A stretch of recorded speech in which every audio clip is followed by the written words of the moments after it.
This podcast is brought to you by Craft Beer and Brewing Magazine for those that love to make and drink great beer. To learn more or to subscribe, visit beerandbrewing.com or find us on social media at Craft Beer Brew.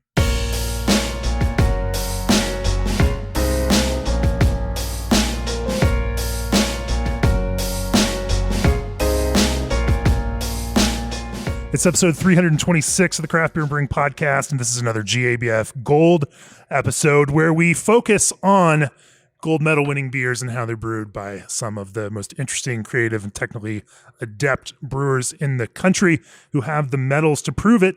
In this episode, in the second half of the episode, we're going to talk to Jeremy Claes from Protagonist out in North Carolina, who won gold for their Cal-El Saison this year.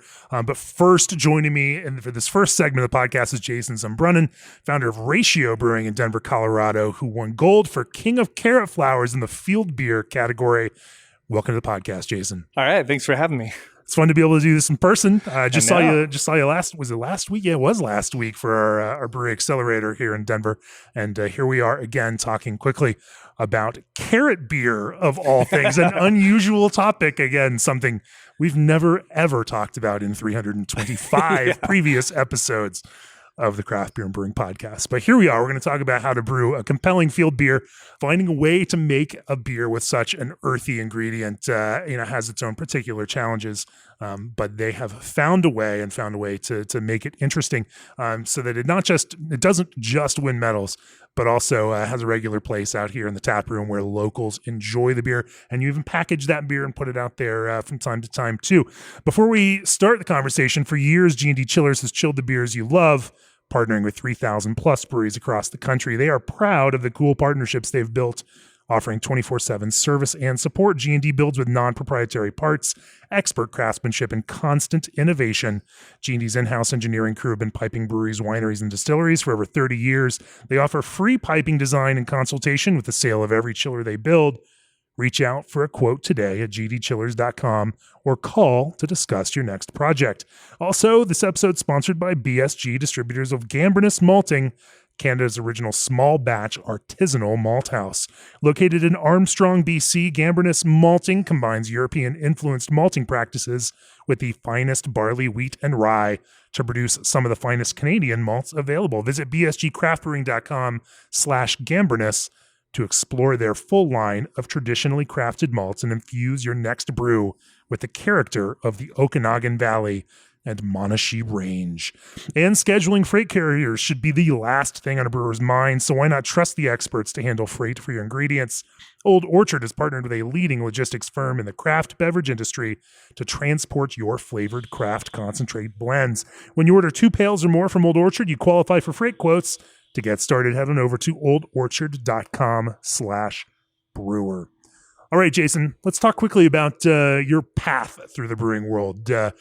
What steps did you take along your brewing career before you ended up launching Ratio right here in Denver? Yeah, you bet. I'll keep this short, but I'm from Colorado originally, went to school, CU Boulder, just down the street really, and just fortuitous there of how early some of the great breweries of the country were and didn't realize it. And it took not only just into beer in general in college, but took a food science course through my engineering and ended up at Wilderness Pub. And so we had Walnut Brewery, Wilderness Pub, Boulder Beer. Some of these early where we were having craft beer, Buffalo Gold was a beer, delicious kind of golden ale. And got to learn about the brewing process there through food science, through school. And just didn't even realize how good we had it with these craft beers. Not a lot of IPAs yet that world, but already was drinking it and started homebrewing there. Just really awful beers. Finally made one good stout with my roommate. But that was kind of the end of it, except that I was, enjoyed craft beer that I didn't even know was craft beer then. But it wasn't really till touring in a band. So after college, we kind of all got jobs and then I'll quit those jobs and went touring. Sure. I was in a punk rock band. And so we started touring the country and got a chance to go tour all over Europe and Japan. And I think there, especially touring. What was the band? It was called the Fairlanes. Okay. So I think my real love of beer came from touring for 2 reasons. I got to try some beers from all over the country and all over the world. And then also just beer with live music and at these shows is just such a great pairing. And that in particular maybe drove my ultimate interest of starting a brewery is is how great beer can tie into these real world experiences. So it's not just having a great beer. It's like where you have these beers was my interest of maybe wanting to get into it. So lived in California for about 10 years after touring and working in film, but I actually had a huge backyard. So I started brewing again and like legit started buying and building a real kind of professional homebrew, if you will. And then started getting into this idea. San Diego was booming with Stone and all these, and these IPAs were coming out. It never, was unbelievable. These West Coast and Racer 5 out of there. And then it was hearing of Dale's Pale Ale being put into a can.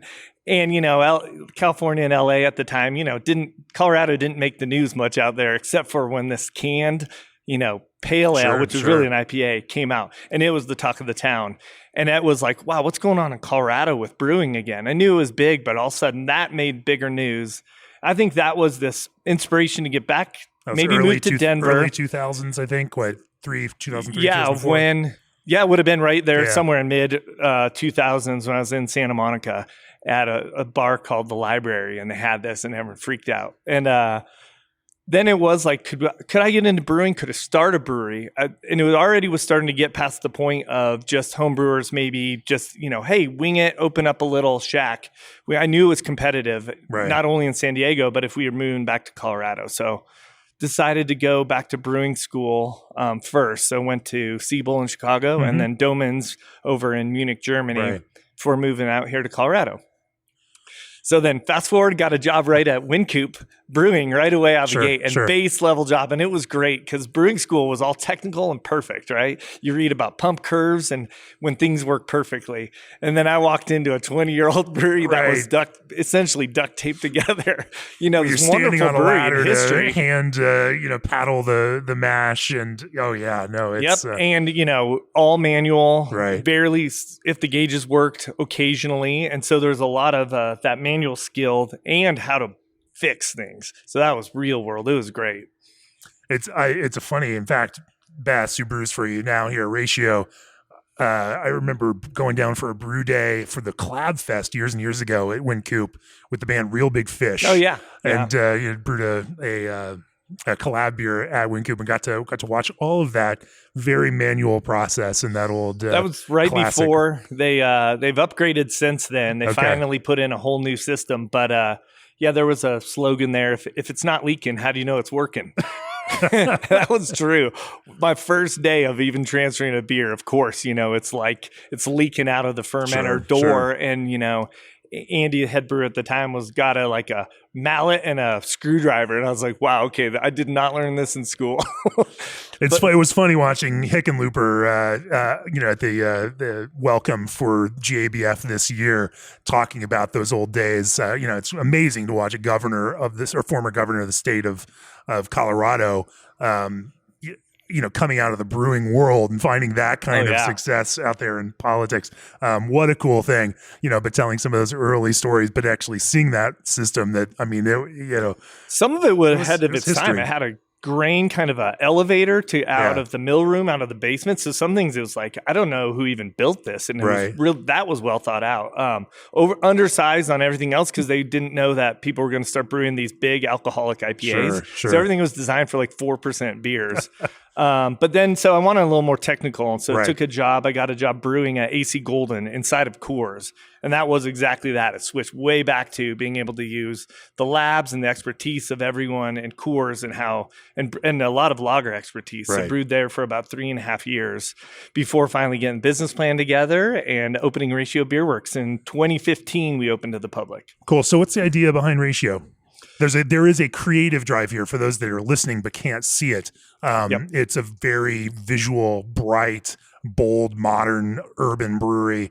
Art plays into it. Music and that part of your background feeds into this as well. And there's a very aesthetic point of view to the way you do things. That's right. There's two reasons for that. Back to with music, my other partner now in it, Scott Kaplan, and I both met through music at CU. He was a business student. I was an engineer, different grades too. So we would have never crossed in school, but we crossed through music.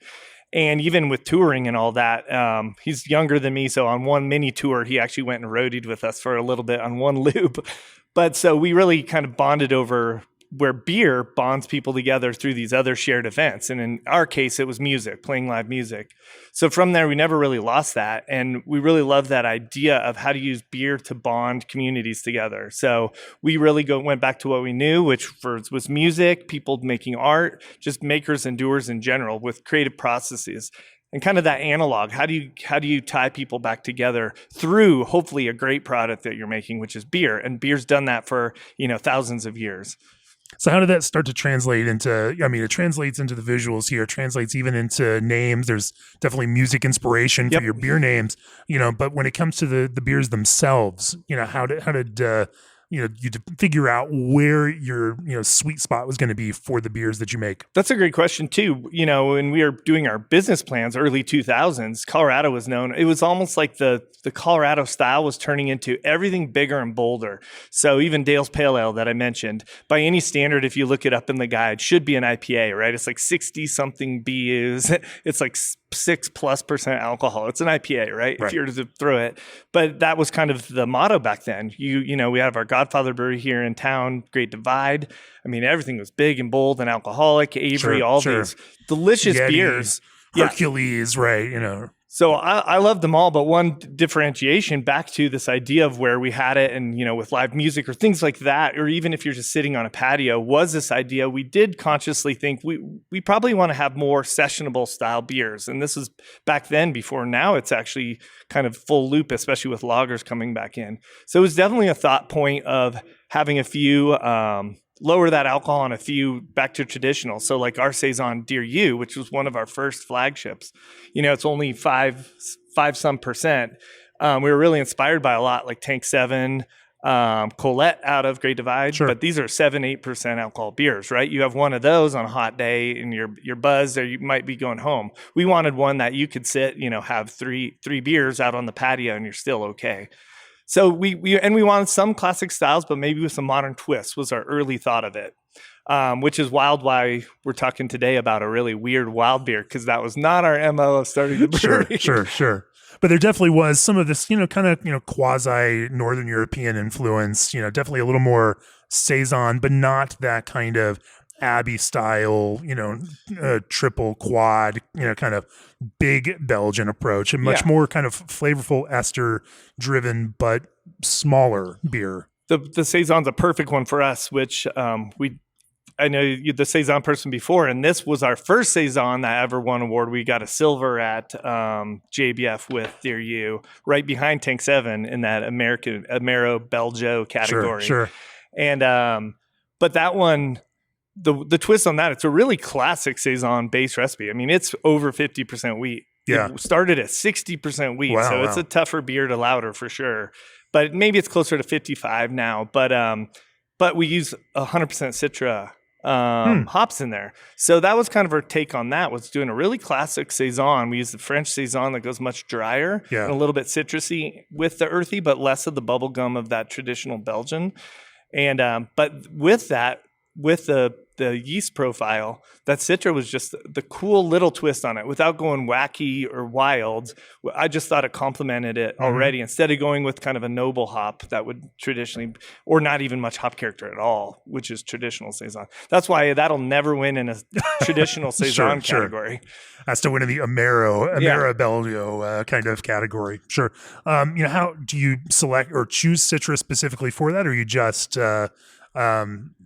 or is there a character that you're looking for out of Citra that fits in Saison, and how do you kind of tuck it into that beer? I know we're off topic now talking about Saison, but let's go with it while we're. I'm just curious about that. Well, I think, like you said, I think we wanted to highlight part of the yeast structure of that French Saison strain that people use to usually dry finish out their beers, and it's a diastaticus, so it can go really dry. But that already, to me, had a citrusy level to it. I know a lot of people get some earthy notes as well. Yeah.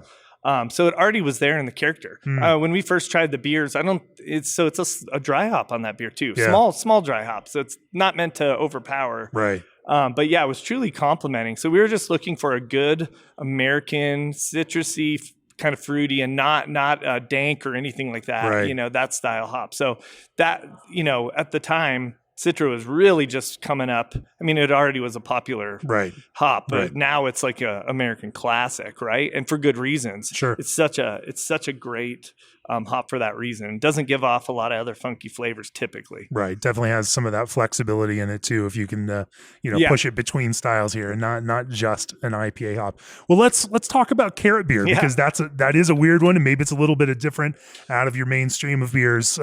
But it's interesting, and finding these unique things is what makes my job fun. Before we talk about that, AccuBrew now monitors specific gravity to ensure consistent results and detect problems before they ruin a batch. The AccuBrew system is designed to give you unprecedented insight into the fermentation process, monitor gravity, fermentation activity, clarity, and temperature, schedule reminders, and receive alerts anywhere, anytime. AccuBrew's CIP-ready device is designed to stay out of your way. They know your time and space is precious, and they take up as little of both as possible. No more samples, no cleaning, and no calibration. Set it and forget it. To learn more about AccuBrew, head on over to accubrew.io. Also, ProBrew is excited to announce that they're currently featuring short lead times between 2 and 4 weeks for their in-stock ProFill rotary can fillers. These can fillers run at speeds between 100 and 600 plus cans per minute while achieving precise and consistent filling volumes not achievable by most inline and mobile fillers. For more information, fill out their contact form on www.probrew.com or email contactus@probrew.com to learn exactly how they can take your operations to the next level. ProBrew, brew your beer. So, Jason, let's talk about carrot beer, king of carrot flowers. What was the inspiration behind this, and what got you into making a carrot elderflower beer? It seems like a particular challenge to undertake. Where was the inspiration? Yeah, like I said before, I would, you look forward and try to do all your planning. I never thought we'd do a carrot beer, much less even any field beer. Had no desire starting the brewery. So that was never an inspiration there. Sure. So it's funny the way the paths that you get led down. But the story behind that, you always do look to do the fun and different beers or try different styles or add on to styles. That's what I really like to do. Take something that you now know well maybe and then go from there. And Saison was one that we had a pretty good base and we were really liking that beer and it was doing well for us.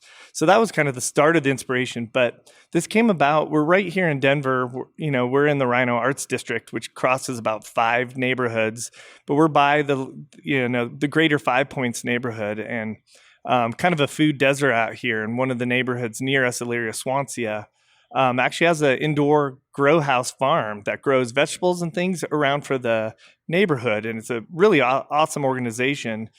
And right when we opened 2015, we were asked, it just seemed like a random event again, but we're running around with our chicken with our heads cut off, doing everything. And Eat Denver's the kind of independent restaurant association of Denver of all the and so they actually hosted a week long, each night different chefs and things do a dinner, and it's a fundraiser for this grow house here in our general neighborhood. So especially we're big about supporting things, the more direct to our neighborhood, the better.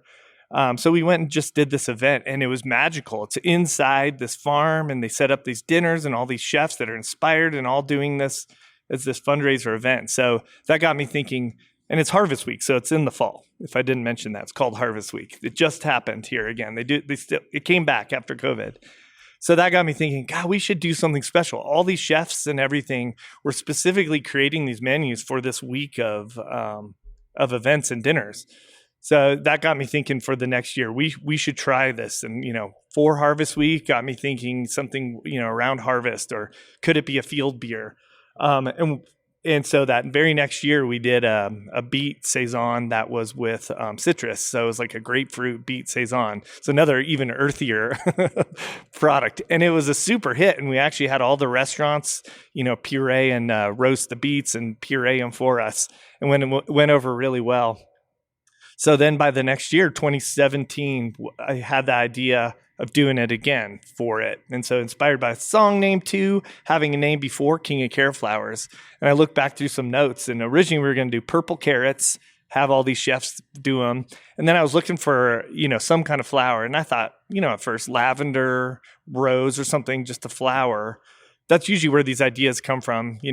I think the carrot came first, a purple carrot seemed cool. And then what would complement that well? So we did some tests with it, purple carrot, and it was great. But we had done this beet saison that was great, much better purplish. color with the beet. Beet's amazing color. Yeah. And then in the spring we have done a blackberry wit before too. So I went and just tried. I thought the orange would just disappear into yellow, but doing that, man, the orange just popped, and with the pectin in there, it stayed kind of hazy like our saisons. And then experimenting with those flowers was just, rose or anything is way too perfumey. It just didn't work. And a little like using citra hops in our saison. So I had a Saint Elderflower drink, which is a liqueur, and it's an elderflower liqueur if you've ever had it. And it was maybe Saint Germain. Yeah, Saint Germain. Sorry. Yeah. What did I call it? Saint Elderflower? Very literal. Saint Germain. Saint Germain. Yeah. And I remember that. And also, if anyone has IKEAs near them, elderflower is like a big drink, and you can buy syrups through them too.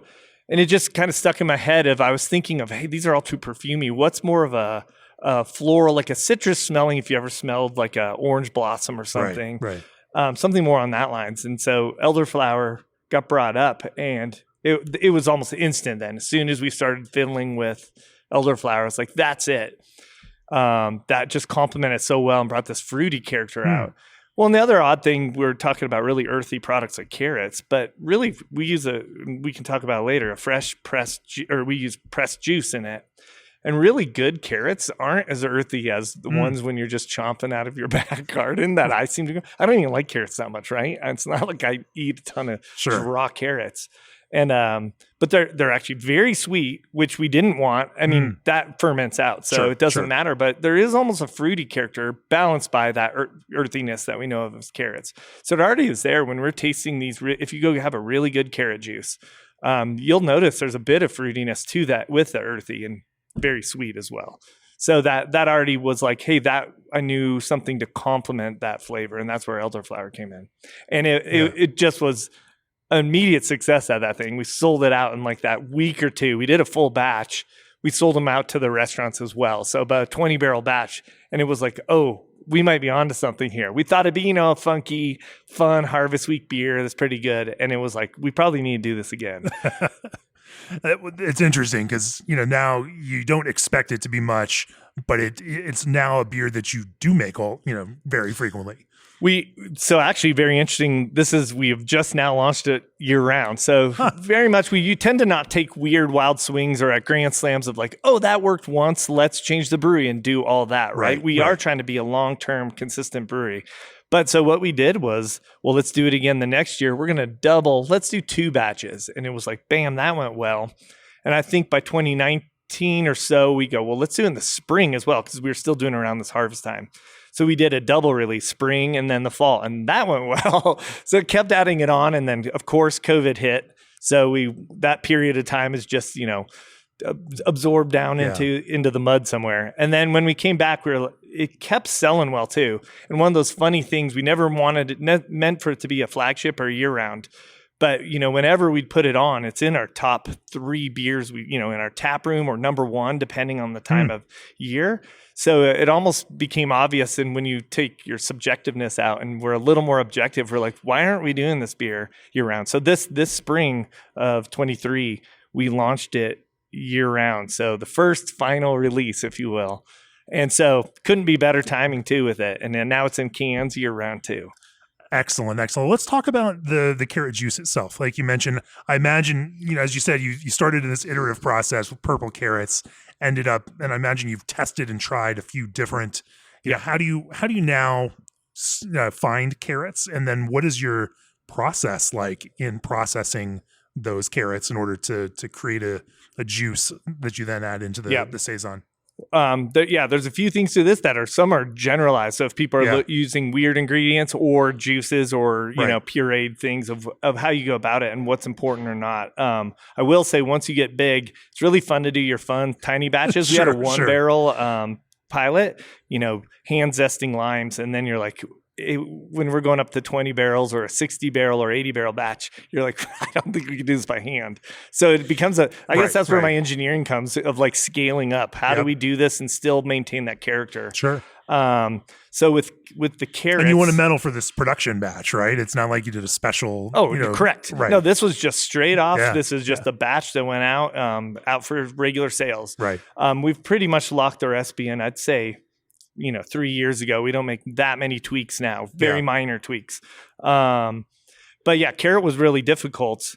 And I'd say one thing is we don't back sweeten anything. So that's a challenge in and of itself. Especially when you use fruit or any of these veggies or strange flavors, sugar helps, right? It's just like in cooking, salt and sugar. And you're using the same diastatic things. as Saison yeast that is going to dry that out. Yeah, so we don't have a filter. We don't filter anything. We don't pasteurize, which is hence why we don't back sweeten, and we don't want anything exploding out in the market. So that's a challenge in and of itself to get beers to taste really good when they go really dry. So that was a challenge already. Well, first and foremost, we ferment everything out then. So we're not adding to the bright. Right. And especially something delicate like a carrot, you wouldn't want to add into, well, you could try it, I guess, but you don't want to cook it at all because then you get that cooked carrot flavor. So this going into a fermenter. And we're letting it ferment out completely dry.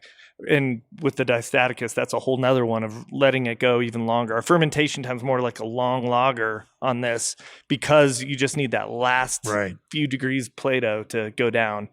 But the big challenge with carrots was we went from finding juices to purees and trying to source. When we started going to batch sizes, I was calling carrot farms. And we found, and apparently, I think the world's largest carrot farm is in California. And so sideways through that, we were able to get some of this juice that they already had pressed or pureed. But it is a real pain. I'm telling you, a big carrot production is all about grocery store and or health food stores and big places that can process it because it's really expensive. It's like a partial pasteurization, so you have to ship it frozen, and we're paying for frozen trucks, for partial. So it was like the most expensive thing we've ever shipped before. So even there was like, all right, we got to find a new source. But the other big challenge, we found some, there were ones that are good, but the one wonderful thing about it is that orange color that pops through. It's a really fine balance of that orange not flocking out. And typically, just in other words, if you puree it yourself for the higher particle count, that the orange from the carrot will just end up flocking out of solution. You get just a yellow beer. So the juice for us worked better for this one. Wonderfully, one other great thing about being in Colorado is there's all these other ancillary businesses that help with brewing. So it's not just that there's great water out here. There's good soft water. Of course, that's why Coors started here. It's why Budweiser has a plant. But really, it's all these other where we can go get ingredients or people to help us. So we had Alex from Source of Nature, which is a company, and she spun off of New Belgium, and they used to have to source weird, wild products all the time. So she started her own company and spun off many years ago. She's been doing it much longer, but we didn't know about her as much, where it was like, okay, I think I can get you that and do it at a better route and how I pull it in and what are you looking for. And in fact, even now, it's kind of like the terroir, your crop years change. And so things have been changing, and she saw we won this medal, and it's like, we maybe have to let's find this different source. We want to make sure it stays, the orange color's huge. There's some really tasty products that just are a little browner, if you will, the way they do a pasteurization. So that's been wonderful. So that's taken so much work off of it. Yeah. Instead of me calling Carrot Farms directly saying, yeah, can you send it? And they're like, so are you a grocery store? It's like, not really. And so you use juice and it's added cold side. Is there, imagine concentration and then the way that you, work out a blend with elderflower all figures in there. Let's talk about that a little bit. Are there, do you use a homogenization strategy? How do you, is there any stratification in the tank as you add it? How, what are some process techniques of that? The juice helps a lot. Well, so almost anything we do a decent amount of fruit, especially with Saison. Yeah. So I've started getting a decent amount of experience with it. And because we're not back sweetening, we never add in the bright. It is about timing of when you get it in that fermenter for getting a homogenized mix, but not too early. And so we're adding it during fermentation, but well past krausen. Okay. And we have found there's some funky stuff that goes on. And especially we've learned from even making just hazy IPAs of how you keep haze in beers, which is a funny thing that now we're worried about keeping it in there. Sure. But we went to a talk about if you dry hop way too early, you can actually knock haze out of beer. Right. And we did have a few batches. We've had some interesting, even with the same supply, where we have had the color drop more than others. And, it's like you said, different crop years, you expect some variation, but we're trying to be as consistent as possible. So we found we're safe for adding pretty late into fermentation, but you don't want to go too late. You do want that still active and it to stir and to eat it all up. It would eventually eat it anyways. That Saison strain likes to go to town. So the nice thing is that thing won't crap out on you. So it'll go, but to get it and to hold tight, fairly late, maybe a degree or so of fermentation left Plato when we typically add it, but at least past high Kreuzen, not before. Yeah. So you got to get past your main peak in order to keep that kind of carrot haze stability, and you're not trying to get carrot biotransformation right. in a significant degree there. Yeah. So when there was a time we did add one way early, and I don't know how this happened. It was something with timing. Looking back, because we're like, well, what happened? And here it is. Went on like day 2 or something. Yeah. And not only did it not add extra flavors to it, the color dropped out, but it almost was like the character of the carrot dropped out too, even though the sugar fermented.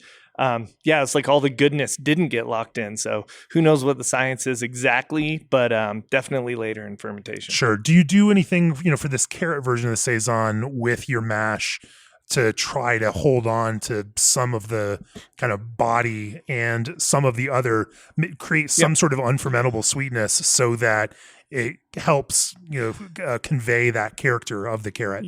Yeah, actually, that's a great point. Our normal Saison, we try to go really dry with the mash profile. That being said, we're doing single infusion mash. Most people are. I was at AC Golden when we were trying. People, when you're out home brewing and you go hot or cold and you're trying to leave longer chain sugars or not, it's amazing how good malt is now. Everything goes pretty dry. It's actually really hard to keep a lot of sugar left. We did a test there where they were trying to do a 3-2 beer. That used to be an old Colorado law. And so they were trying to leave a lot of sugar so when you watered it down, it still had body. And for the life of us, for a while, this testing, and we got to use the real labs, which we don't have those expensive labs here. But it was like you couldn't ferment it hot, cold enough to like leave those sugars. Basically, you had to almost leave it at your mash rest for actually, it was just a ramp up. It was a 0-minute mash hold to even leave with some longer chain sugars. So it's hard to not go dry. We do try with that one does have a little bit different temperature profile than our normal Saison. Yeah. But actually we do have a kind of a secret ingredient that we use in a lot of our fruit beers that helps accentuate the fruit without having that sweetness, and it's coriander. So that coriander is a wonderful, always, people think, learning with wits and all that, you've got your orange peel and coriander and, the orange must be your orangey flavor. But in reality, orange peel is really kind of the pithy bitterness. That coriander does have that nutmeggy flavor or whatever you want to say, but it's actually a lot of the orange flavor comes from the coriander or some of the fruit. So it's a little sprinkle of that in a lot of beers with fruit. That's a nice little ingredient to help pop out some fruit flavors. I love it. It's like Urban Artifact, Brett Coleman Baker's, his mantra is just a little bit of vanilla, sub-threshold vanilla. And that helps, pop this fruit character in the beer. It's interesting that you could use coriander in a similar kind of way that just helps push some of that idea of sweetness without. Because if you try it, it does not taste like a wit. There's not enough coriander that you're wow, this is spicy, the coriander flavor. Yeah. And other than that, it's the same kind of 55-ish% wheat Saison base. The actual grain bill's really similar. We maybe made one tweak, but not even for big. It may have been for laudability reasons and not for flavor. Yeah. Cool. Well, talk to me about the elderflower and then again, how you source that and how you came across the right blend of those two. Yeah, that one too. That one we're trying to add late, super delicate. So we're looking for something extracted into alcohol or some kind of water soluble if you can. A lot of stuff we make when we first try, we're extracting ourselves, making tinctures like you would at home. But when you go big, you have to get a TTB approved and all that. So someone's got to do that for you. You can't just sit with your Everclear and make it. Sure. There's probably some legal way the big breweries can do it and make their own tinctures. But once you get big, so we were looking for someone who could do it, but it is expensive product. And, but yeah, a company out of Maryland does that for us.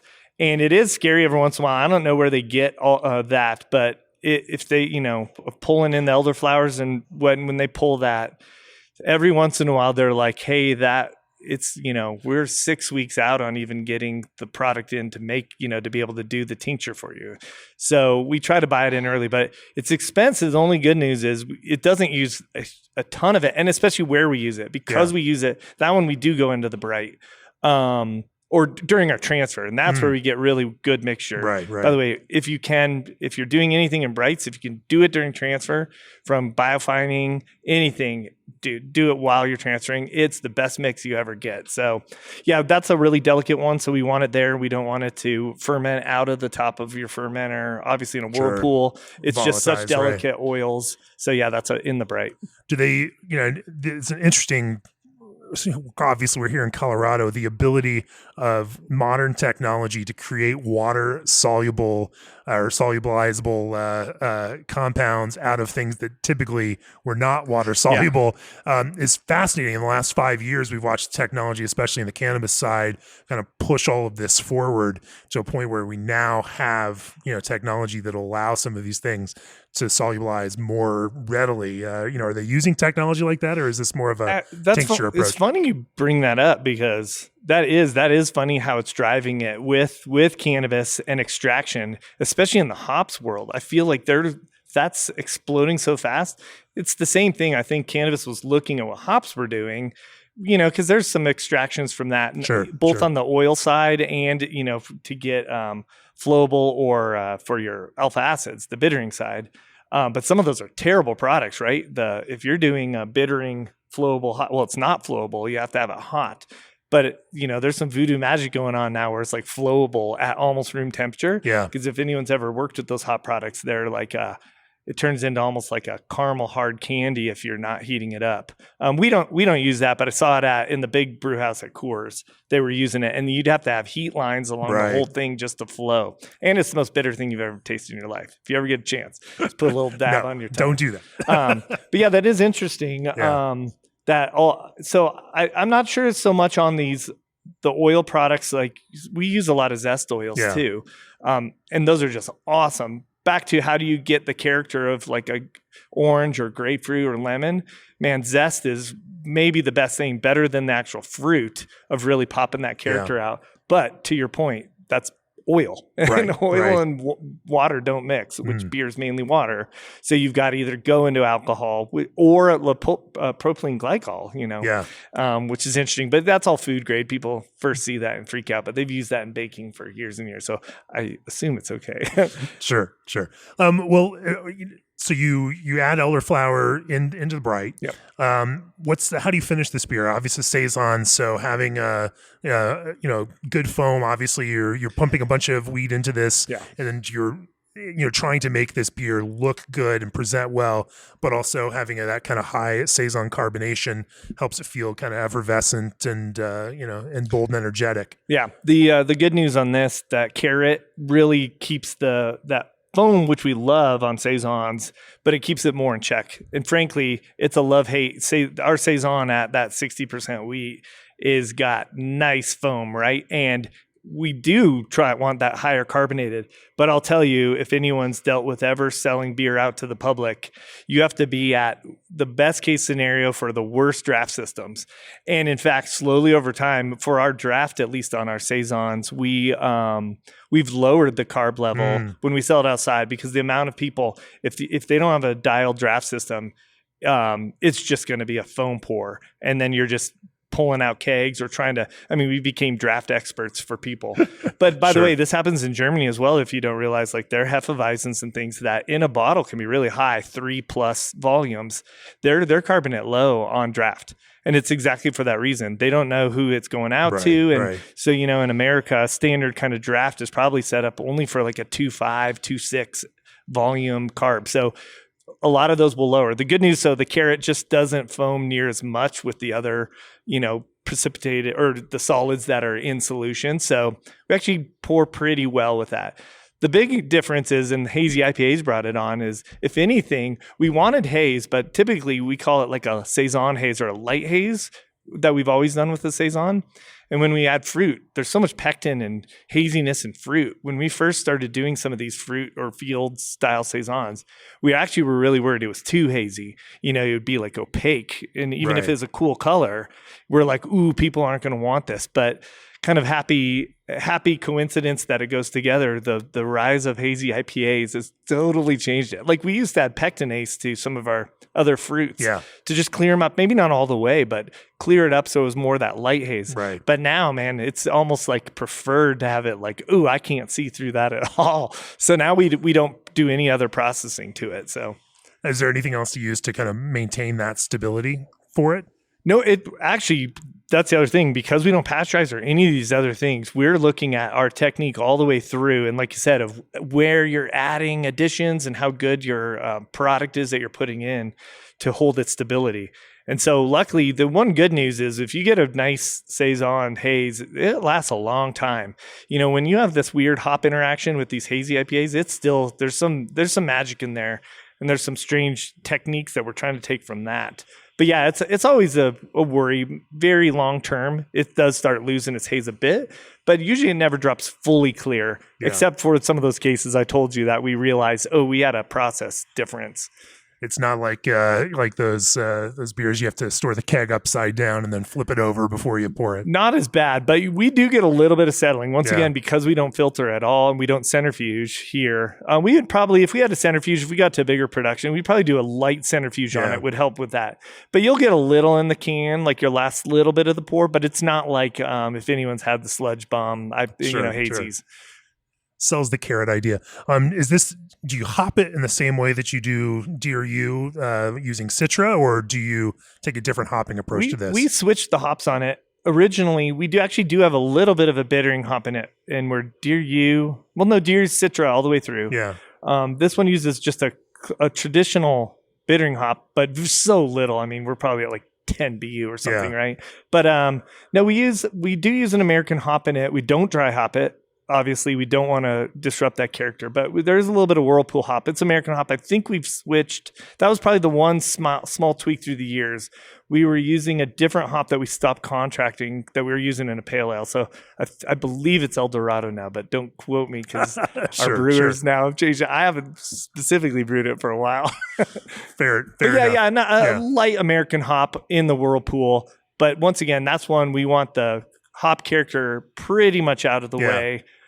Just a little bit to help pop it out. But whereas like on our Dear You, the hop, that Citra hop is part of the character of the beer. That's the balance there. Yeah. And so does the finished beer kind of stay in that perceived 10 IBU level, or does the carrot and elderflower, do these other elements, maybe amp up that perceived bitterness at all? Not much at all on that style beer. If we ever do ones with, I like using fruit peel, dried peels a lot. And I think I said it before. I love to use the peel for my perceived bitterness in a fruit beer. So like we'll do a blood orange IPA coming up. Right. And if you look at our hop load, even theoretical, it's real low, but real world, that IBU theoretical number is just a number, right? It's still about perceived bitterness. So we actually have a pretty high peel load in that. And that's giving our IPA bitterness, if you will, that perceived more of a pithy fruit bitterness than actually using bittering hops. But in the elderflower, no, neither of those products bring much bitterness to it. So that's all we dial that with our hops, but real low, just enough to balance some of the sweetness of it. Sure. Is there anything else to King of Carrot Flowers that we haven't touched on? It's been a super fun and challenging beer that we came along that was supposed to be this one-off, but we do keep learning from it. The one other thing is it's still a diastaticus yeast, so we try to go as dry as possible. So it will still slowly pick up some carb with time, but we've seen the Saisons hold up really well, amazing. And we thought it'd be one of our shortest shelf life products from that Saison to this. But man, that Saison, because we don't filter it out, I don't know if it's the yeast. I mean, it's one of our longest shelf life from when we actually just do true sensory of any of our products. So we love it. It's another reason we decided to put it on the shelf. This isn't like a 2-week beer that disappears. So it's held up really well. That's interesting. I imagine some of that is the very low IBU hop contribution, that those hops are not, there's not as much hop aging out quickly.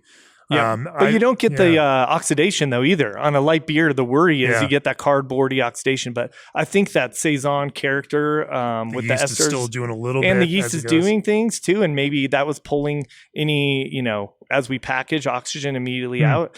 It really doesn't oxidize like some other beers will. It's fascinating. We've got beer in our fridge at the office that we brewed back in like 2017. It was part of one of our brewers retreats, and it was there's no hops, 100% spruce tip beer. Oh yeah, amazing. Yeah, how a 6-year-old beer, that's been warm stored in the office. Like this, some oxidation. Obviously, It's not like we packaged this and any, like it was hand bottled. Yeah. But also there's still some yeast in there. But because there's no hops, like it still has this incredible character, and it's just the weirdest thing to see how hops, such a beautiful addition to beer, but also create this giant long-term detriment. Exactly. Jason, if you want to learn more about Ratio and about King of Carrot Flowers, how can they find out more about you all? Yeah, I mean, that's our handle for everything, Ratio Beerworks, through Instagram. We now are on TikTok, starting to do funny videos. Hey, it's pretty fun stuff there. And then ratiobeerworks.com, directly in, and Facebook as well. It's all the same handle, so that's the best way through. Well, I appreciate you talking with me about how you all brew this field beer, this gold medal winning field beer. Cheers. All right, thanks very much. Oh, you like wildly aromatic IPAs and tropical lagers? Good thing Omega designed thiolized yeast for just that reason. Thiolized yeast are a new tool for brewers to bring intense guava and passion-fruit aromas out of your malt and hops. And wait, there's more. Omega yeast makes yeast to order with a consistent 1-week lead time, ensuring peak freshness and reliability. Also, who doesn't love free samples? The Perfect Puree is offering a free sample box of their frozen fruit purees, concentrates, and blends to professional brewers. Picked at the peak of ripeness, their fruit is pureed and frozen for optimal fresh flavor and color. Explore classics from red raspberry and blood orange to unique fruit juice blends such as Yuzu Lux Sour. Choose from 40 plus flavors and build a free sample box at perfectpuree.com/beer. That's perfectpuree, PUREE.com/beer. Complimentary to professionals only.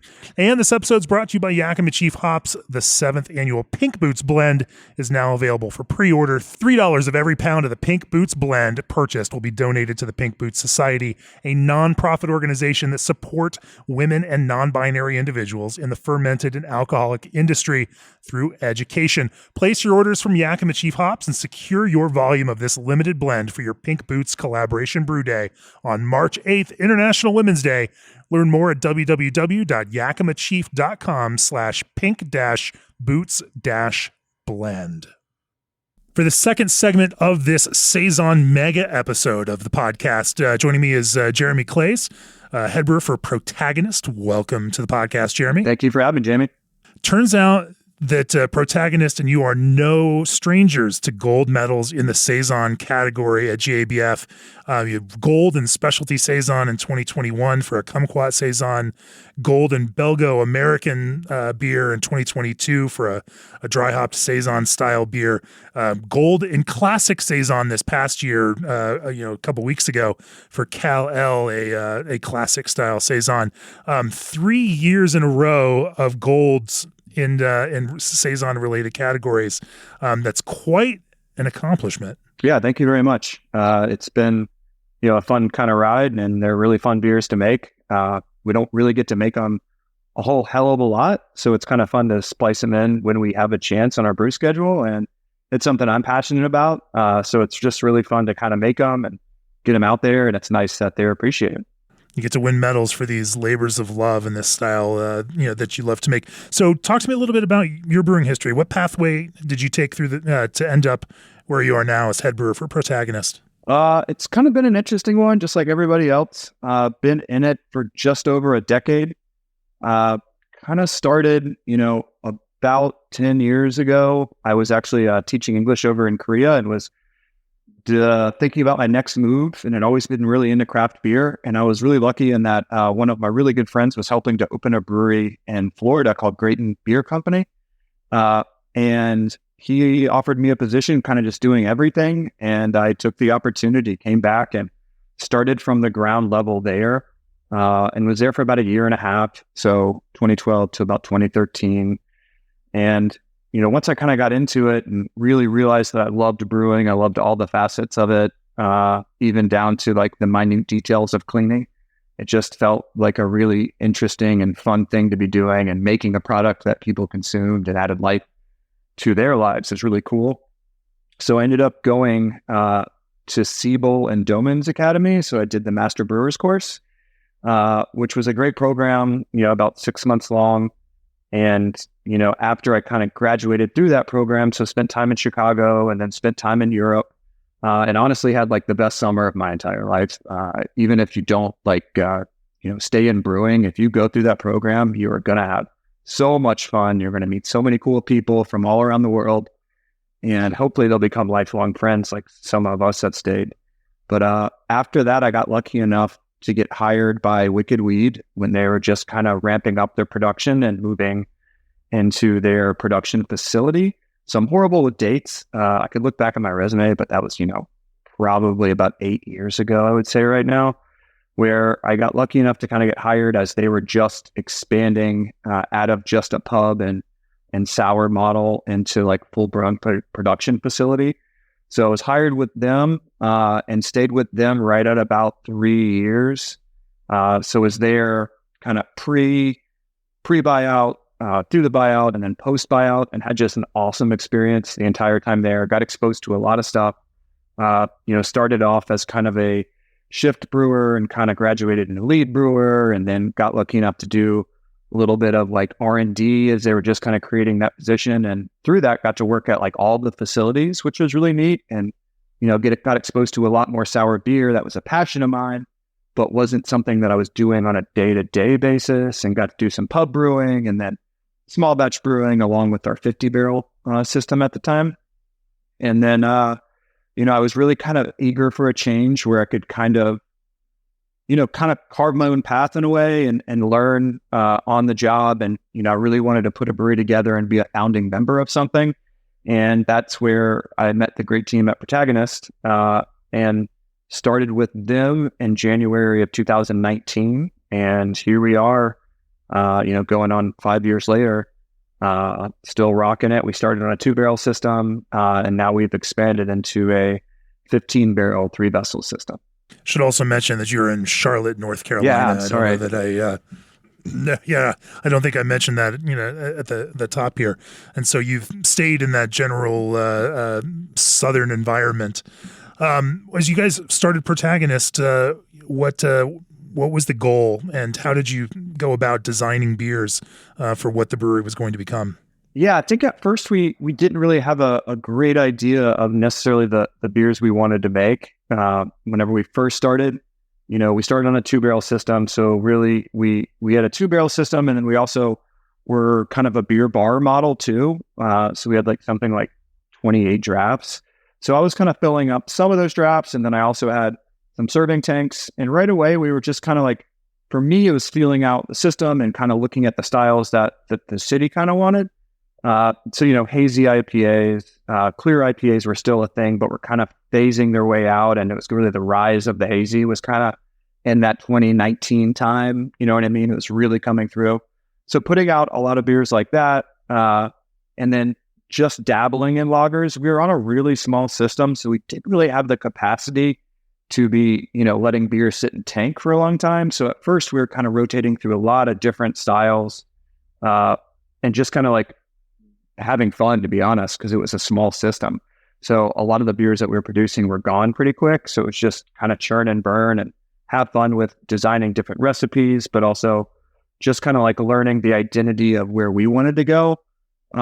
And I don't really think until we launched into our larger facility that we really kind of gained more of an idea, an identity of what we wanted to be.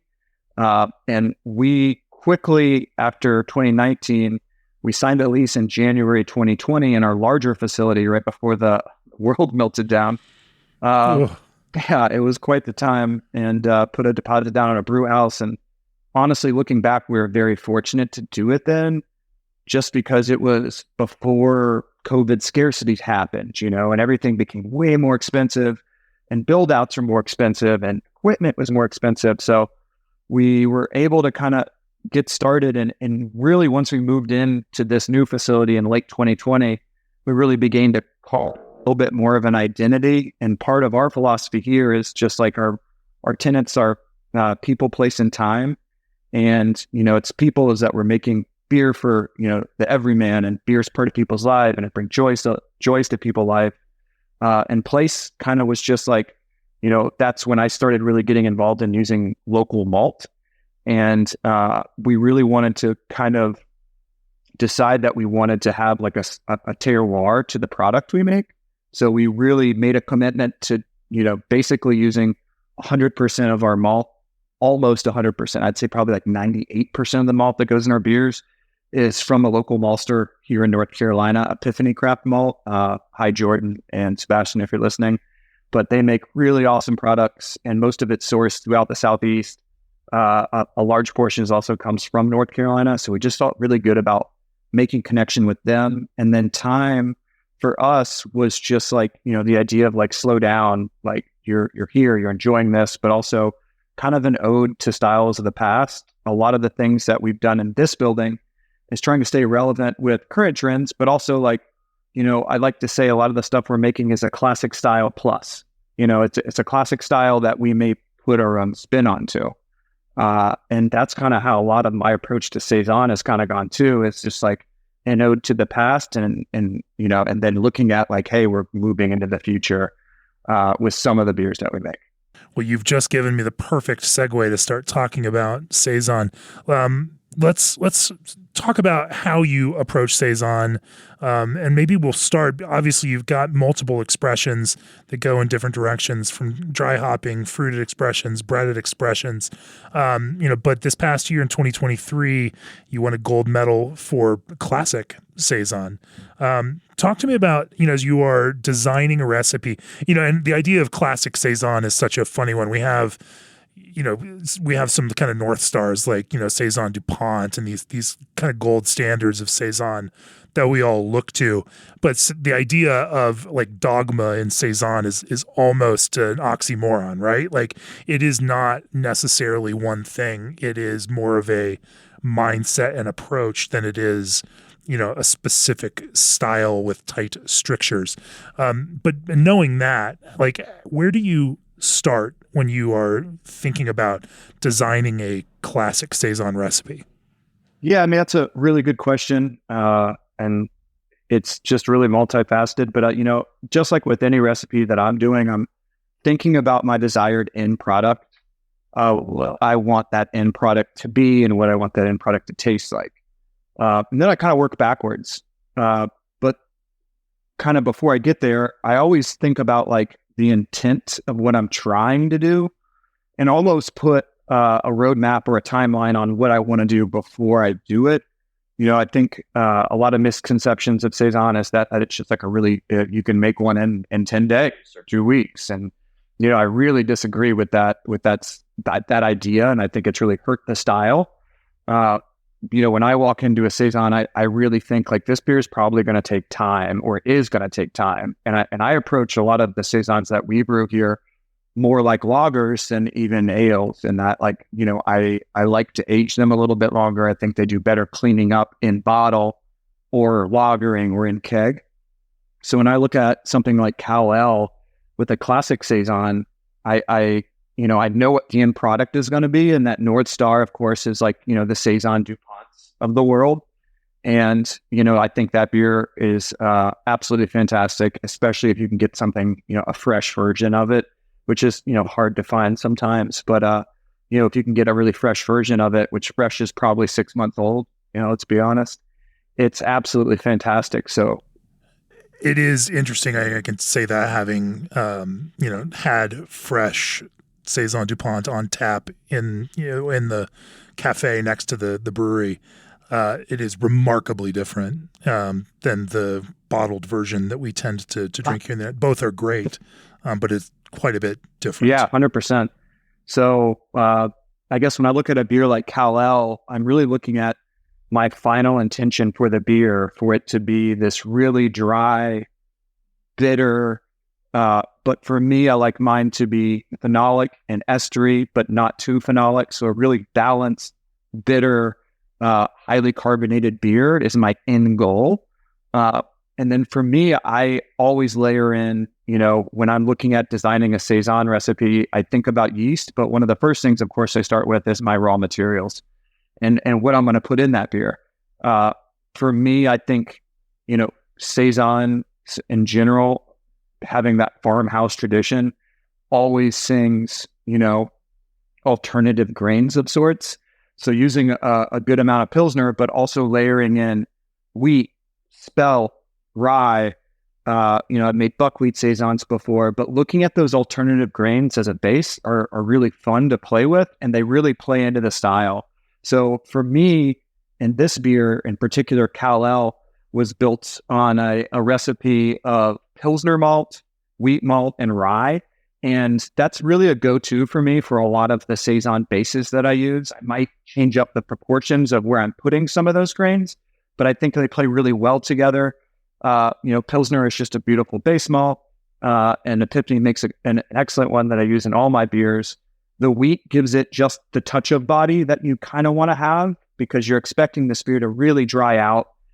And most of your Saisons, they really should be under 2 Plato or 10.8 in gravity. Anything sweeter than that, it's hard to call it a Saison.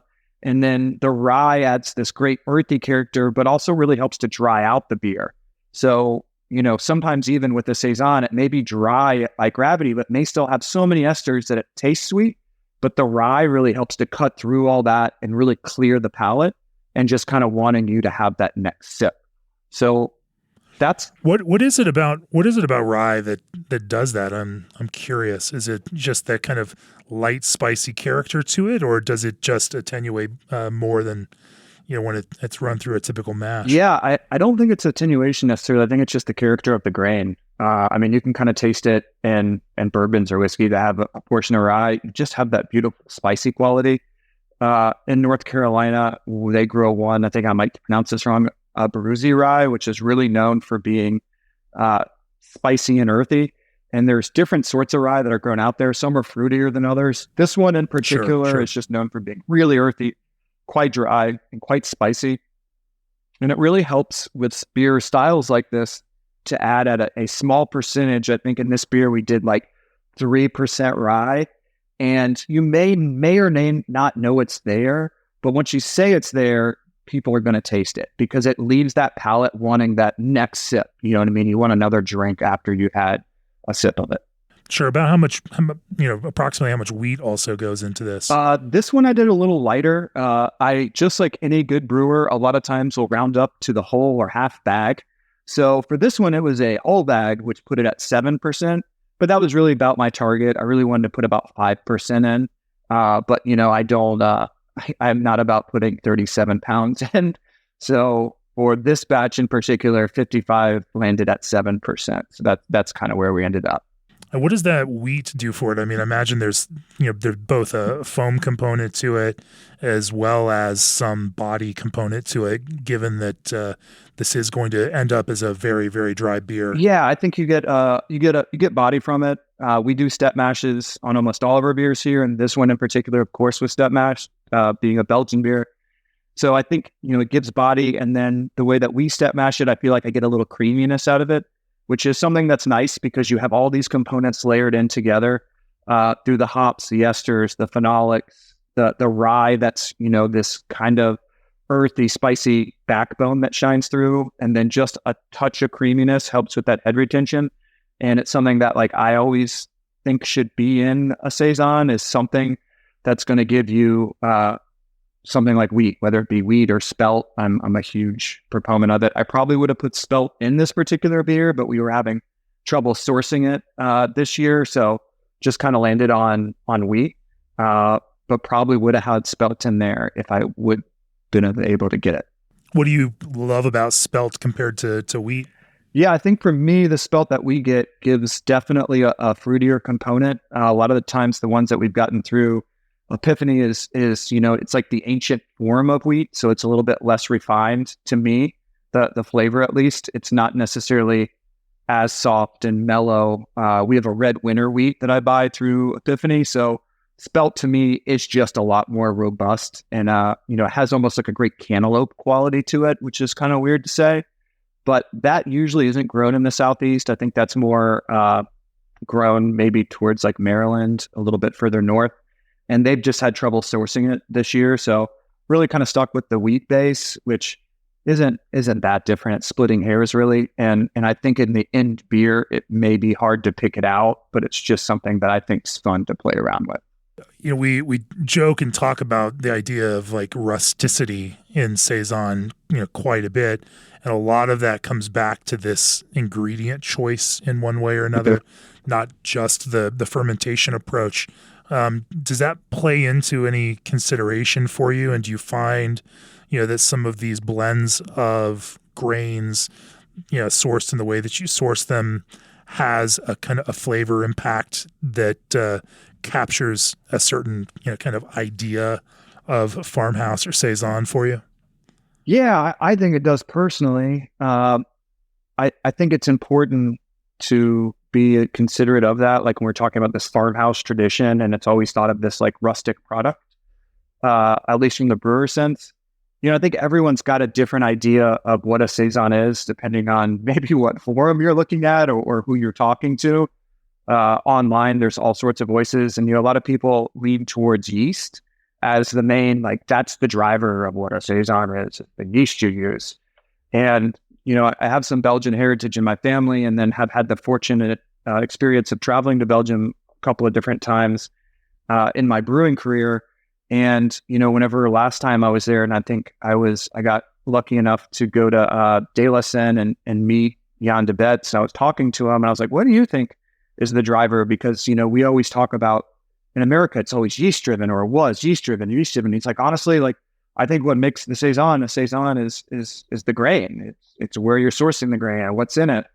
And that kind of like stuck with me a good bit and really stuck with the philosophical mindset that I had that like, this is more of an agricultural based product just as much as it is a yeast based product. And, that stuck with me on the long term because now we're, using mostly 99% local grain on what the products that we make. And to me, it stuck with the essence of what a Saison is amongst a number of different things, I start with the grain and then I, begin to think about in terms of the water content. In North Carolina, we're blessed with this beautiful soft water. So it really is just an empty slate for us to do whatever we want with it. And when you go from there, you really want to start thinking about, I treat my water about the same generally, a little higher sulfate ppms, I'm shooting for like 150. So kind of like an IPA almost, a light IPA. So I'm looking to accentuate sort of that hoppiness. But then from there, you layer in the yeast, and that's your next choice is like, okay, where do I want this yeast to go? And that's part of the story of the beer you're creating. I definitely want to talk about fermentation, but I'd love to talk about the step mash before we actually get there. Are there any details to the way that you mash with this mixed grain bed that or grist bill that you find help promote the idea of this very tight dryness at the end of the beer? Yeah. So that's a good question. I've tried a bunch of different things with the system we have. We're lucky enough to have like a dedicated mash mixer, which is awesome for the beers that I make because everything's a little bit different. My brewer and I always talk about that. There's only two of us on the team. He's like, why is this one like this? And this one's like that. And I was like, well, this is a different beer than that one. So like, we're looking for something to achieve something different out of it. But realistically, my first step on this one, I don't go through all the steps because the malt we have is fairly modified. So I'm not starting super low at like 110 and trying to do like a beta glucanase and just doing all these protein rests. Really, I go right into, a sac rest, a saccharification rest. And on this particular beer, I want it to be super dry. So I'm holding it at like 145, 144, 145 for, 40 minutes just to make sure everything's completely converted. And then from there, I always like to do like a higher protein rest, different names for it. I've heard it called a beta glucan rest. What am I saying? Oh man, I'm having a brain fart here. But I kick it up to 161. And I'll think about, I am just absolutely blanking here. I apologize, Jamie. But yeah, usually I start at like 145, hold it there for 45 minutes to do that sack rest. Then I'll go ahead and kick it up to 161. And that really, I think, helps with a little bit of creaminess, adding some body, and it's really supposed to help with your protein matrix for head retention. So I'll hold that from anywhere to 20 to 40 minutes, depending on what I'm trying to do. This particular beer, I did 30 minutes at 161. And then from there, I usually don't mash out.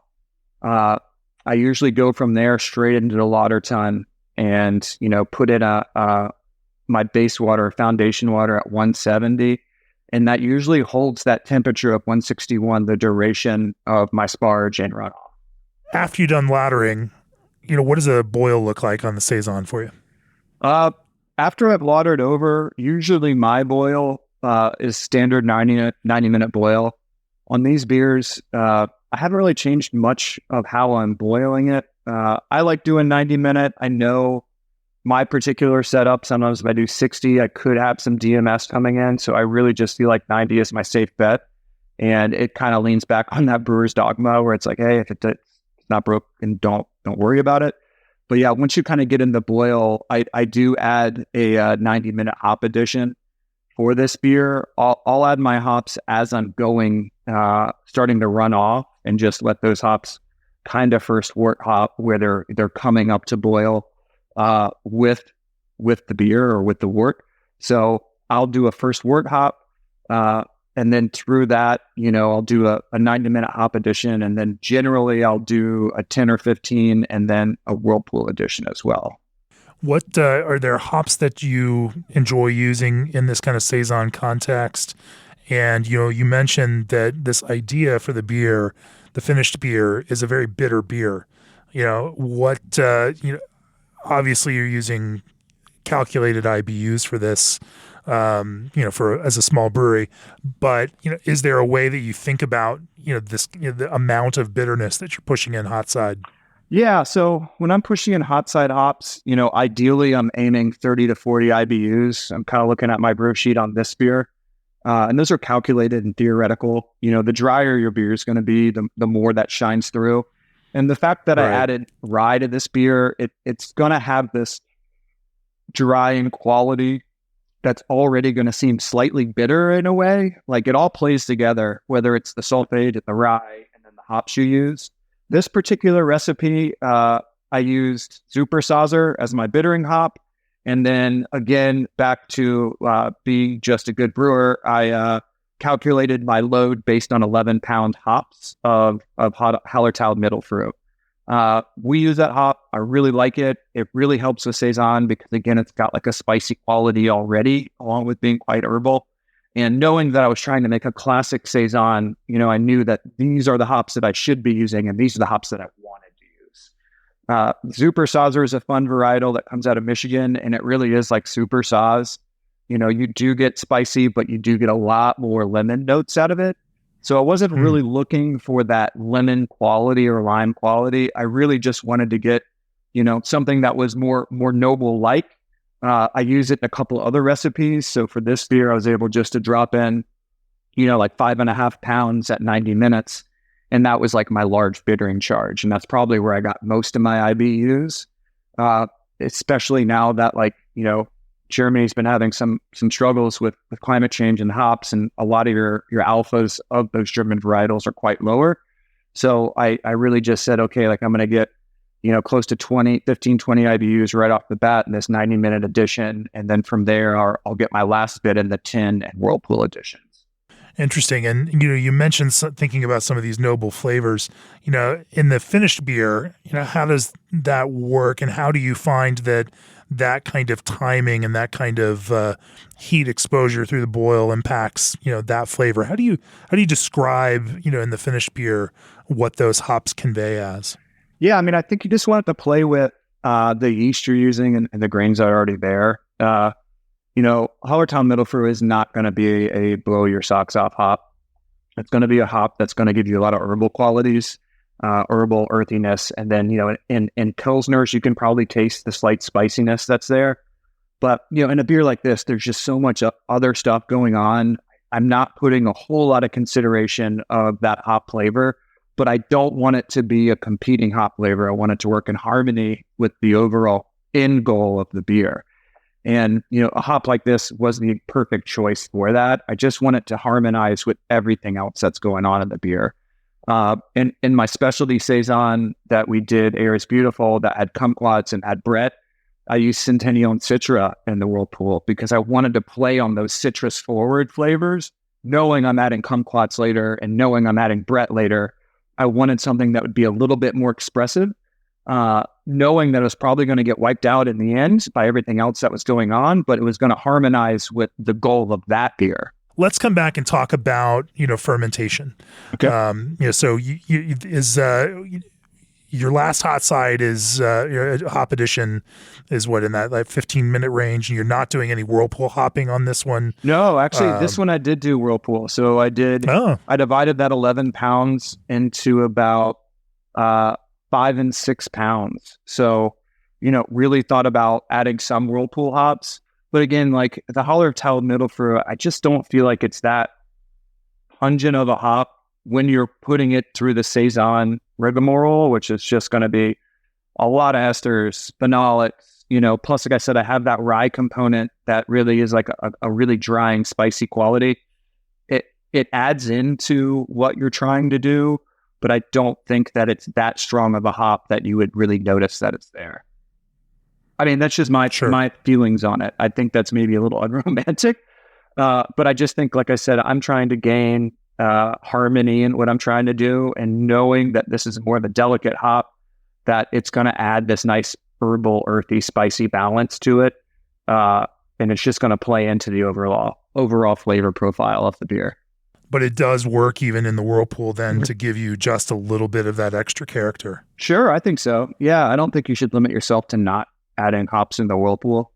But I think everyone's process is different and everyone's whirlpools are different. And, I knew it for mine that I wasn't really that concerned about it. And I think if you were to have this beer, I'm sorry I didn't send it to you, Jamie. I meant to. I just completely forgot about it. But I think if you were to have it, you wouldn't necessarily know what hop it is. You'd probably just be like, well, this is actually just really in harmony. And, that's the overall goal. 100%. That makes a lot of sense. Well, let's talk then about fermentation, your approach to Saison fermentation. Sure. So kind of talking about it before, my feeling on fermentations for Saison is kind of a weird one, in that I love to give it so much time, and when I look at this and I put a Saison in the tank, I'm giving myself most likely close to 2 months of tank time. Now, again, like I'll kind of split that up into like what I'm doing with the beer, because there's like a lot of different angles you can play with it. But I really start off with a primary fermentation where I'm really knocking out in the low 70s. And depending on the yeast strain that I'm using, I'm looking to go probably into the mid 80s. I've found personally that letting the temperature get up that high adds a lot of positives to your fermentation. It's really quick. I mean, in 2 days, you're probably 90% done plus of the fermentation you're going to have. But a strong, vigorous fermentation like that, I feel, tends to soften the phenolics that you're going to get in the beer. Saisons that I've had that people have like had the temperatures, in the 70s throughout fermentation, just seem to be really sharp and phenolic. And the better ones I've had have let that natural ramp up happen. So for this particular beer, I started off in the low 70s, 72, and let it get all the way up to like 86. But that's all it wanted to do anyways. I don't even think glycol turned on. It got to 85, stopped, and then naturally ramped back down. And my feeling with the primary fermentation of Saison is that even if it's just started, or even if it looks like it's done, the yeast that I'm using for this is almost always diastaticus. And you have so many cool flavors that are developed when fermentation is basically over, but it's just chewing through the smallest details and working through dextrins. And that's where I feel like you really create a cool beer, is probably when traditionally you may have already crashed this beer, but knowing it's a Saison and knowing you're dealing with a diastaticus, you just let it continue to chew through all of that. So realistically, my primary fermentation is probably 3 weeks at the minimum, and just letting it do its thing. It's kind of like you set it and forget it. I definitely believe in leaving low pressure, if no pressure, on these beers. So no pressure to me just means, having a blow off valve or a bucket that barely has any water in it. I don't usually let it be completely open. That would be akin to open fermentation. But for me, I'm just a little nervous about that because it's diastaticus yeast and I have other things going on in the brewery that aren't that. So my primary fermentation is at least 3 weeks long, I'd say, on these beers. So that's interesting. And this temperature thing, I think, almost feels mildly counterintuitive. I think that there's often this feel that warmer fermentations are going to produce, more ester and phenol and a more characterful fermentation and maybe even a more kind of ragged fermentation, Sure. With bigger ups and downs. Okay. And it's interesting to me that you are saying that it's actually a little bit different for you, that it reduces that kind of phenolic component. Yeah, that's just a feeling that I have. And that's just from the personal experience I've had, is the better Saisons that I've had have always been the ones that you really get really warm, and, I think the one strain that people really know about is, that traditional DuPont strain, the Saison 1 strain that's available, that you can really get that in the 90s and just let it rip. And if you don't do that, it may stall. I haven't had that many issues with that one stalling, but people have. But I think for me, the better beers I've had that have almost less phenolics are the ones that you just absolutely let rip. And it really just tends to that clove character is still there, and allspice character is still kind of there, but it's not overwhelming. But like the Saisons that I've had that people kind of capped the temperatures in the 70s, they just really taste kind of messy. And it seems like the phenolics take over where the esters just aren't as full as they should be. So yeah, it is counterintuitive, but it's just, it's something that I found that works. And I think if you were to ask a lot of people, they may say the same thing, but it also could be very strain dependent on what strains you're working with. Do you lean on that kind of DuPont strain for most of your Saisons, or, do you vary from that based on what your end goal is for the beer? Yeah, I think it's definitely the end goal sort of a thing. This beer in particular did not have the DuPont strain. I won't talk too much about what strains I use, just based on, Sure. That's one of the things that I think is a fun mystery for people to have. And I think it's also fun for people to experiment with strains.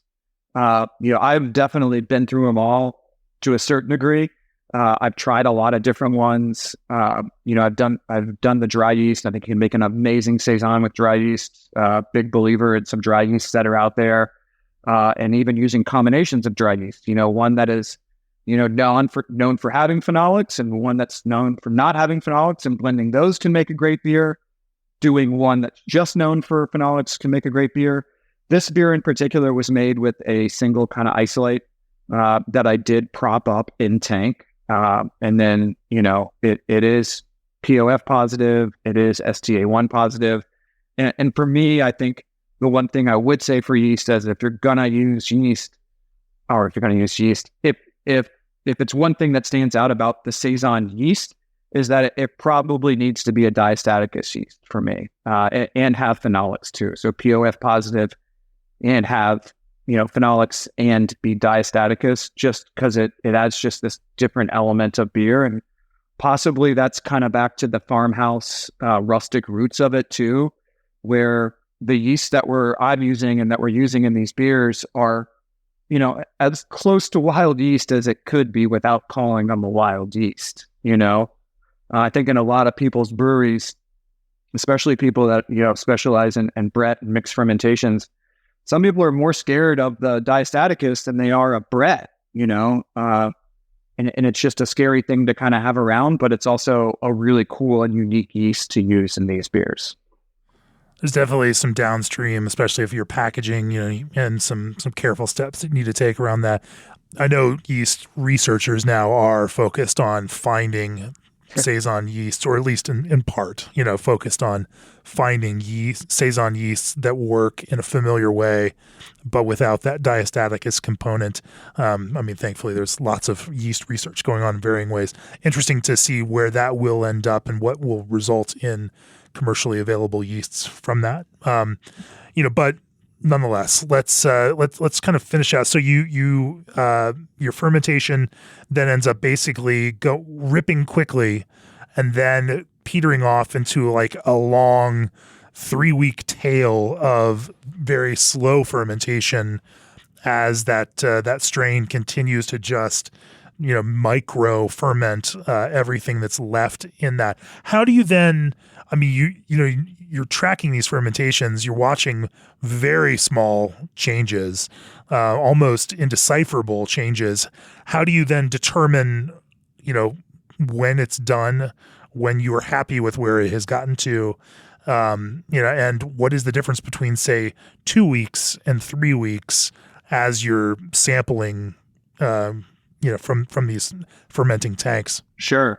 So, it is. This is a hard one, I think, because it's depending on how familiar you are with the yeast you're using.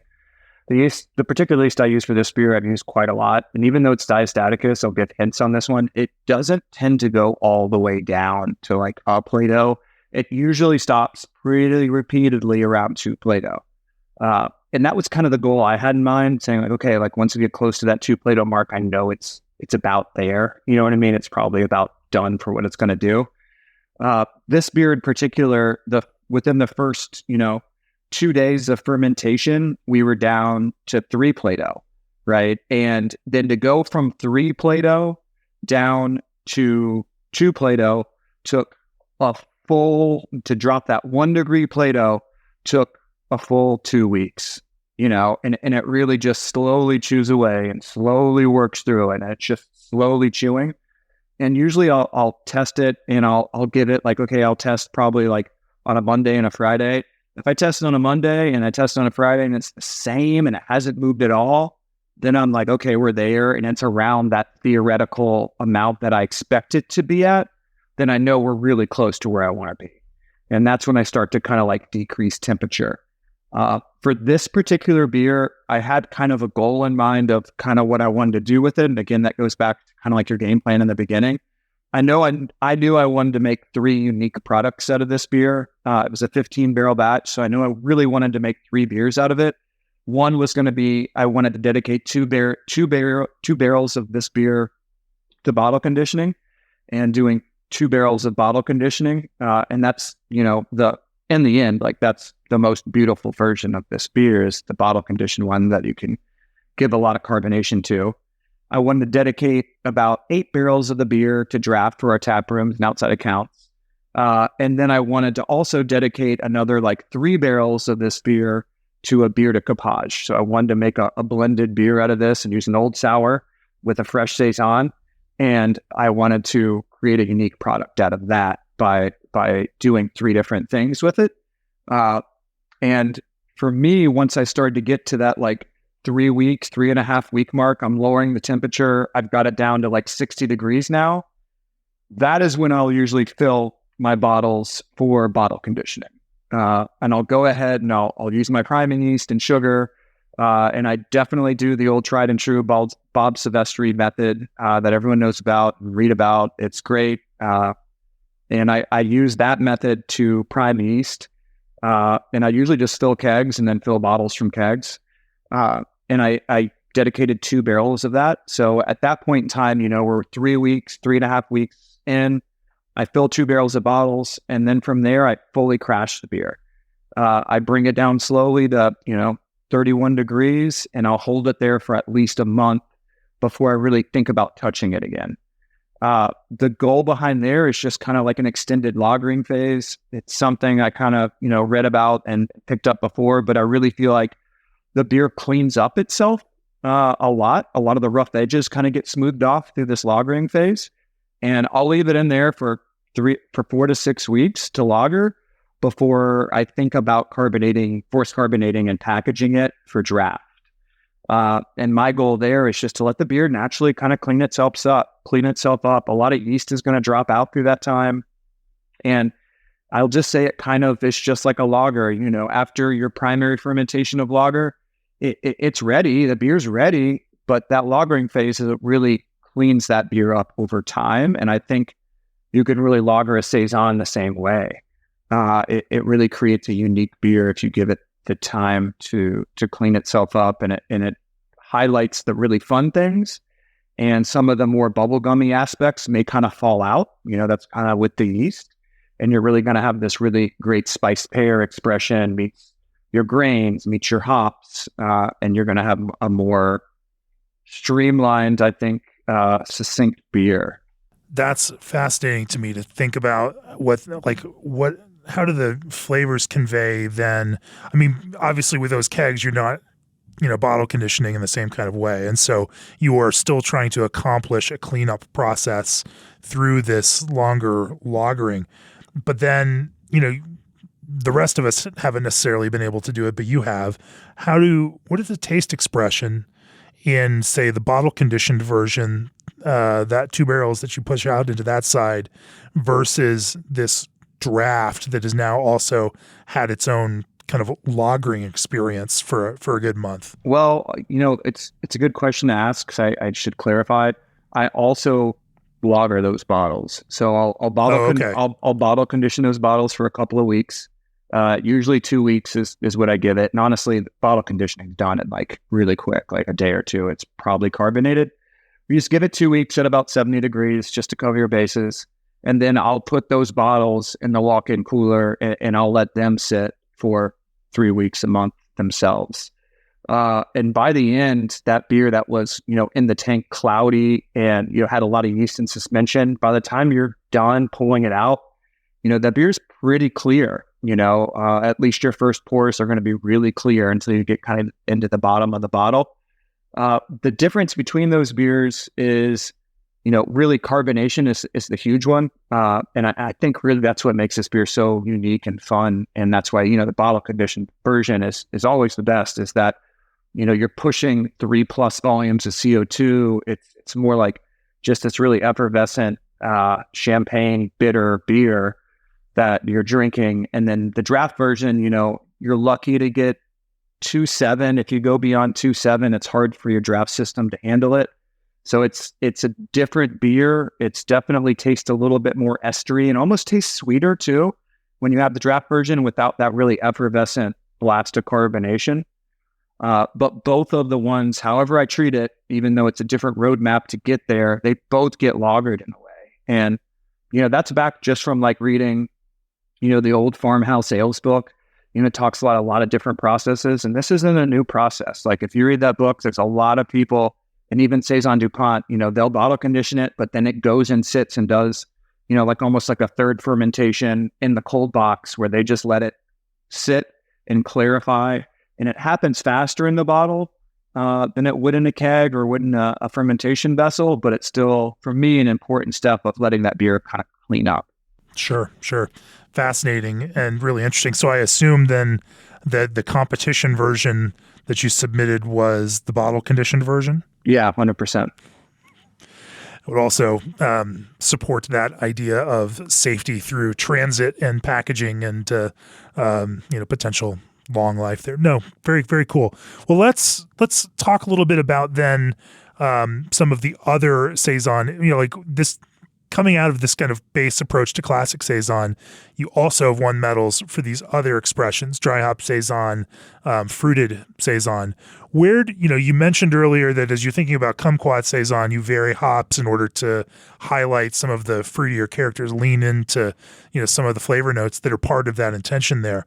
Are there other, recipe changes that you make to some of these beers based on how, where you are, what the ultimate intention is to take, this Saison, whether again, that's dry hops or whether it's, Brett conditioning and down the road?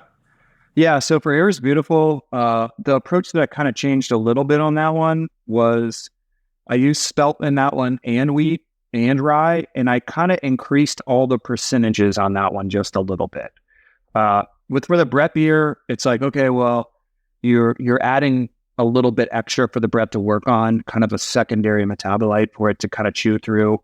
And Brett is by no means my specialty in terms of being a brewer. I just kind of know some rules, and I've read a decent amount about it, but it's one of those things for me when I'm making a Brett Saison, I say, okay, like let's go ahead and add a little bit more wheat, or let's add a little bit more spelt to give it a little bit more chew. So instead of sitting at like 5 to 7% would be my goal on a classic Saison, because it's not really known for being weedy, so to say. I'm closer to 15% on this Aries Beautiful, and that beer in particular, I'm looking at, a little bit more rye. I was using more of a traditional rye, so it wasn't quite as spicy as the one I was using for Kal-El, which is that local Aberuzzi rye.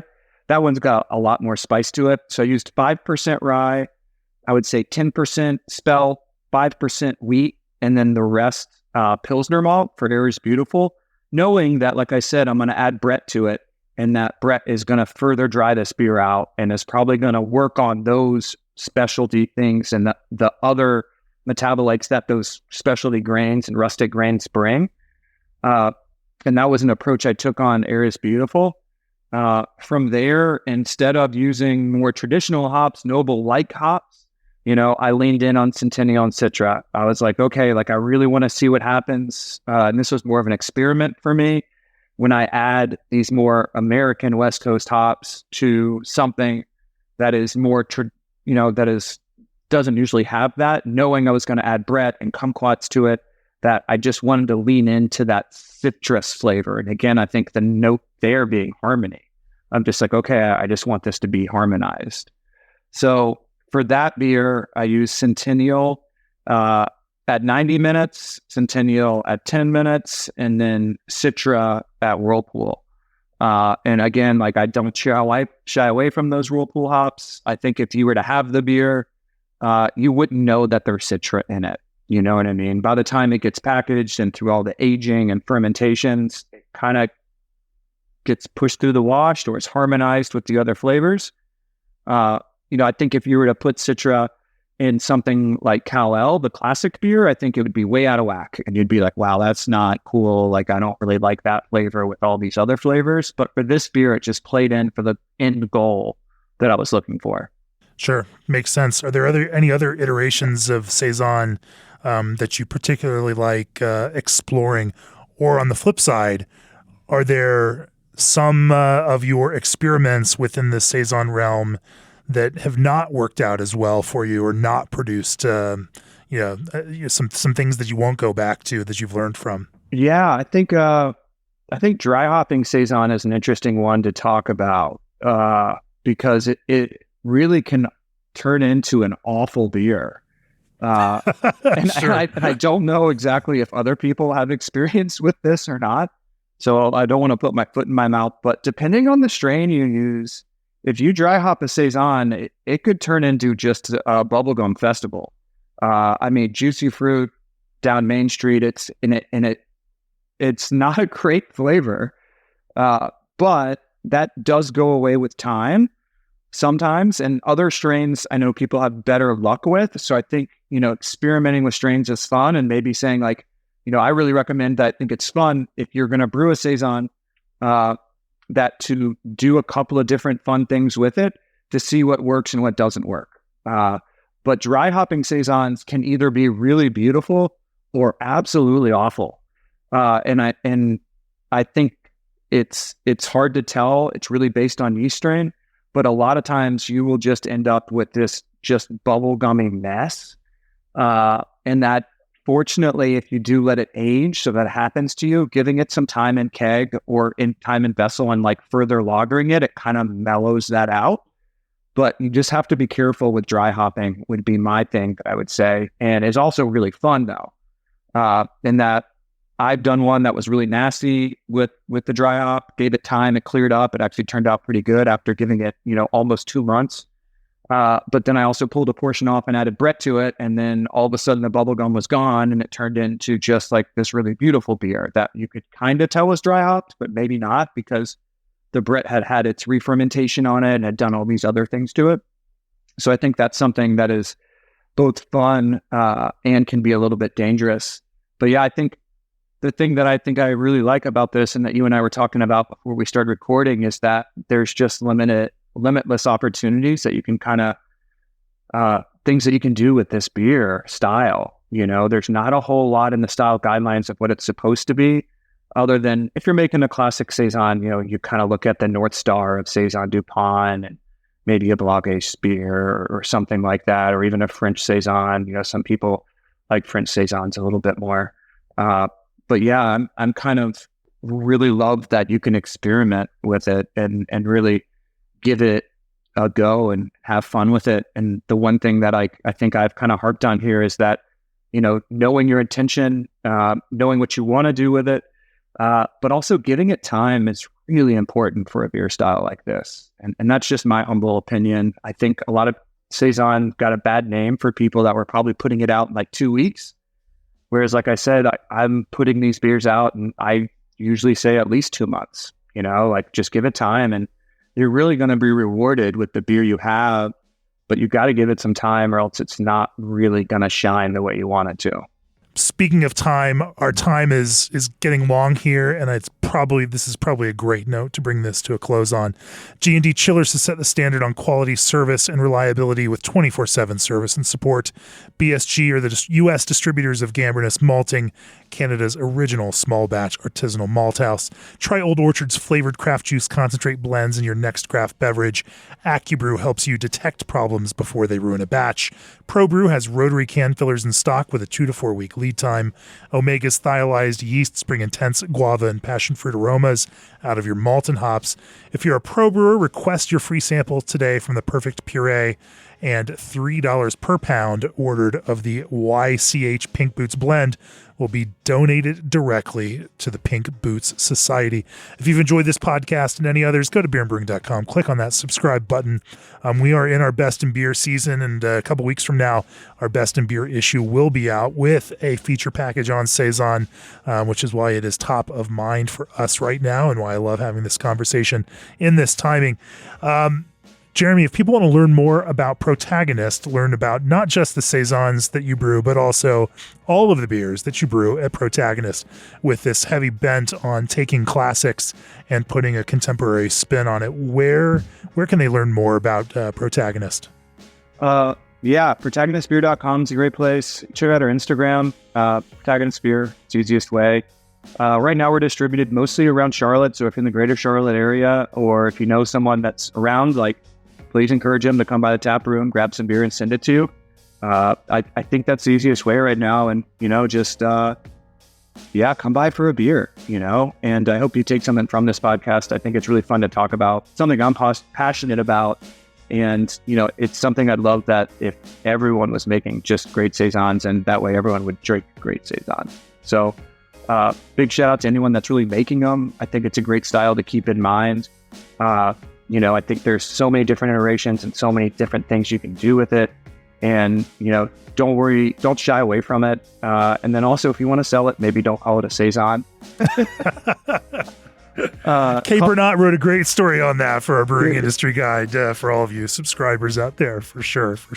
We joke about it, but right, these flavors and these beers connect with people, even if the name may put some people off. That is absolutely the case. But what a beautiful part of our brewing tradition, and so great to see it resurging in the way that it has. I mean, the whole style was almost dead, 20, 30 years ago, and now here we are.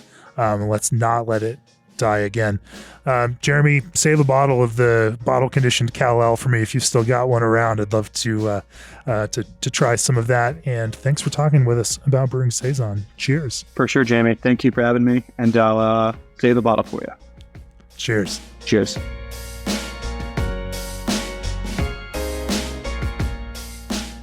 This podcast has been brought to you by Craft Beer and Brewing Magazine for those who love to make and drink great beer. To learn more or to subscribe, visit beerandbrewing.com or find us on social media at Craft Beer Brew.